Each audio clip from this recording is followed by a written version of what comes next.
el primer capítol del canal de vídeo de Documenta, on dos llibreters comentaran un llibre que prèviament s'han compromès a llegir. Quan l'Eric em va venir amb aquesta idea, vaig pensar triar un llibre, crec que aquesta vegada l'he triat jo, que és de Patrick Deville, Peste i còlera, anagrama.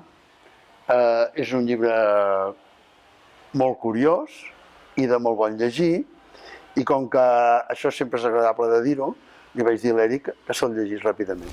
És la història d'un alumne de Pasteur, col·laborador de Pasteur, però que és un personatge molt peculiar, perquè no és només un investigador, sinó que és un viatger, és un solitari. O és un viatger que ha de fer d'investigador per poder fer de viatger.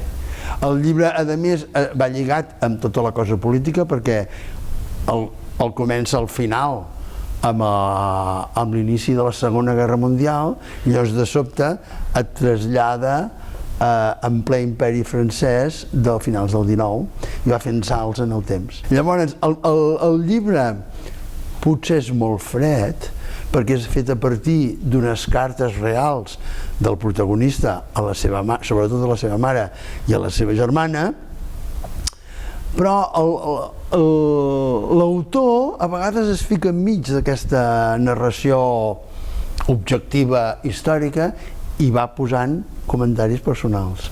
I cada vegada hi ha més comentaris personals perquè s'acaben les cartes, i arriba un moment que s'acaben les cartes, ja no hi ha cartes i llavors ha de fer de novel·lista. Perquè cada vegada el personatge és més solitari. Quan se li mor la mare, quan se li mor la germana, es queda més sol, no hi ha cartes, i és on entra aquest fet de que en realitat no té més vida afectiva en tot el llibre.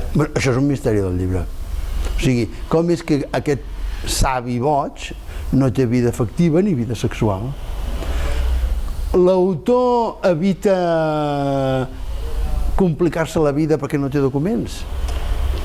Fa afirmacions al principi del llibre, i com que és al principi, de que és misògin, o sigui, té un odi a les noies a partir del moment que la seva mare ha de treballar com a allotjadora de noies a una residència i els hi diu adefesios a les noies. Sí. Diu, aquests adefesios, i a partir d'aquí no hi ha cap més dona en tot el llibre.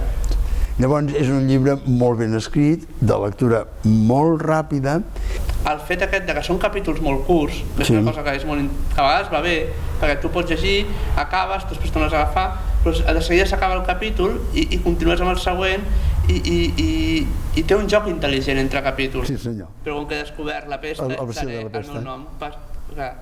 I tot i així, és un personatge completament desconegut. Aquí sí. Aquí sí.